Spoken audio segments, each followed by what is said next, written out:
guys. Just want to start out. I had a couple grandfathers in the military, one Navy, one Air Force, and yeah, they're really, really great guys. And I thought it was weird growing up when I was little. I always asked, "Hey, what do you guys do in the military?" And they always said, "Oh, we're diesel fitters." And I'm thinking, "Holy hell, that sounds just badass!" Like put stuff on the sides of planes like duct tape or make sure stuff doesn't fall apart. And they always just kept telling me, "Oh, I can't tell you, it's classified. I did it in Nam, can't tell you." And as I got older, I found out when they were diesel fitters, I finally asked them, like, "Okay, I'm old enough, what did you guys do? What's a diesel fitter in the military?" And come to find out, all they did was stand in the women's underwear factory saying, "Diesel fitter, diesel fitter, diesel fitter." I'm like, well, that's not as illustrious. Yeah, but I got my pension, I'll tell you what. And, my parents, both great parents. The other day, I asked my dad, feeling a little, that inclining feeling when you reach down for your wallet, and you can feel it's a little light because you're missing something like cash or credit or anything like that. So I go to my dad. I'm like, "Dad, I just need to borrow some money so I can get some Coke." And he says, he's reaching in his back pocket. He's like, "Yeah, how much do you need? $60? Is that good?" I'm like, $2 for Coke? I mean, what do you, are you sure? Like, wow, the price has really dropped since I was your age. What was that? Coca-Cola. Oh, okay. Yeah, I got money for Coca-Cola. I mean, if I got $60, I mean, I could give you, how many do you want? 30 Coca-Colas? And then he said something that's going to be forever engraved on our family crest. It's don't tell your mother. Just don't. It's going to be bad. But Dad's a cool guy. My mom, she's really cool also. I remember when we were younger, we would never go to the hospital. Never go to the hospital unless it was an emergency. Like, "Mom, I think I'm sick." "Oh, just go mow the lawn. That's gonna cure that right up." Fresh grass, it just helps, just relieves those sinuses. And she had this home remedy of whenever we said we're sick, she would always go to the oven and turn on the oven and give it about 10 minutes, and then she would open up the oven door. She'd put her hand in front of the oven to feel the heat, and then she would put the other hand on our forehead. And that's how she would gauge our temperature. Swear to God, one time I went to the ER with a 250-degree fever.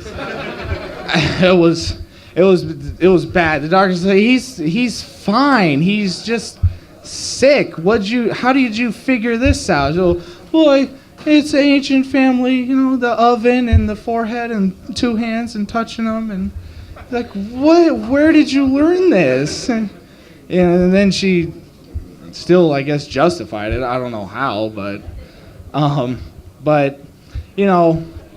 growing up, they made it fun. Not a lot of kids going through high school had a good time. They couldn't figure out who they were going to be, if they were going to be a nerd or a jock or the class clown, my man over there, or like a goth kid or cutter or whatever.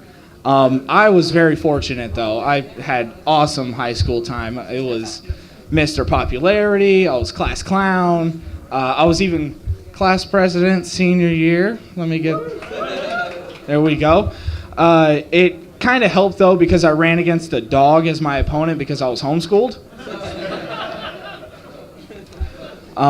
But, hey, I don't care what you say. A landslide is a landslide. It would just really suck, though, like when lunchtime came around. Because I used to get bullied by the lunch lady. Like, "Hey, what's for lunch today?" It's like, "Peas, you little bastard. Your parents don't love you. You're not theirs. Mistake." And I'm sitting there and I'm like, "But Mom," and she's like, What'd you just say? Go to the principal's office." and she'd make me sit in the hallway until my dad got home from work. Like he was the unofficial principal, and I'd be sitting there and I'd be talking to Dad. He's like, "Oh, so how was school today?" And you're like, "Well, Mom was being a real jerk, Dad." And he's like, which, like, your math teacher? Like he would just completely wouldn't hear Mom. He's just, math teacher, English. What, you failing English? And I was like, "No, Mom's just bullying me." And then she'd come in and act like nothing happened. It's like, "Oh, sweetie, how was your day at school today? Like you were there." Like that wasn't me. I mean, that was, I talked to your lunch lady, nice lady. You acted up in the line a little bit, so she told me what she said, and I was okay with it.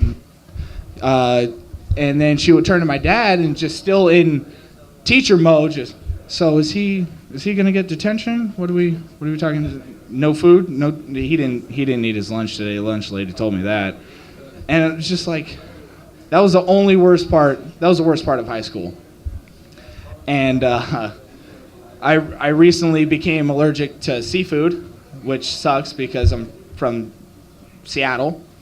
So it's two things they know how to do is lose a team in seafood.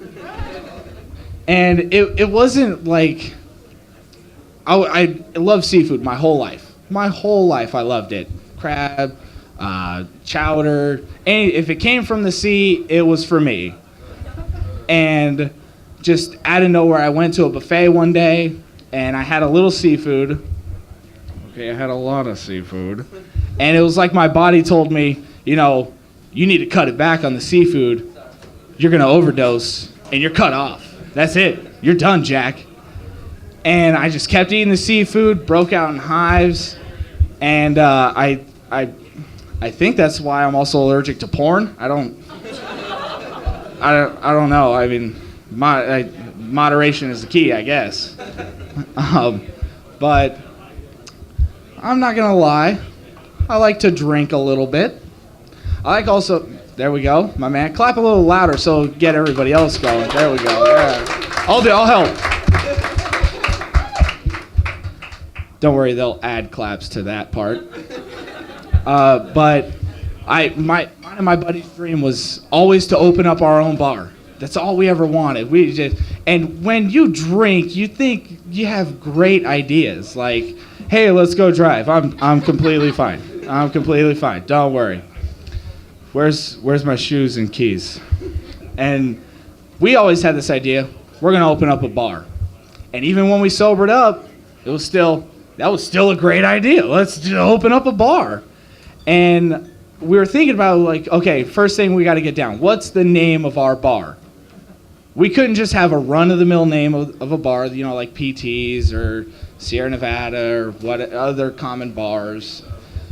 So we're thinking, like, we got to have a bar that has a name that as soon as you hear the name of that bar, you're going to have a story to tell for work on Monday. Like, nothing could happen. Just you go to the bar, drink, pay, leave. You still got a story. And so I came up with a couple names, and I'm going to just try them out. And the first name we came up with is like, oh, man. You should have been there on Friday night. It was crazy. We went to this new bar that opened up, right, just like seriously right down the street. Oh, Stan, what's the bar called? We got so tore up at the morgue. Oh my God, dude.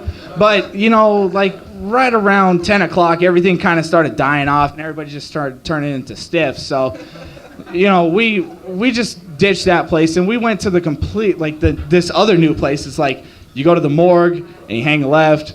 We went to this other place and I swear to God, guys, I met the smartest chick there.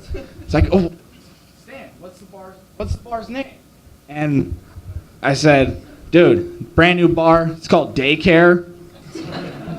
Dude, so many people there. Like, the energy is just so lively, and everybody's so talkative and having fun. And then you got to also realize it's like that might be a bad look for you. Like, hey man, I went to the morgue last night, picked up this chick, she's still sleeping in my bed. What's up? I'm gonna have to go back for seconds after I get off work. All right, guys, that's my time, man. I'm Stan Hughes. Have a good night.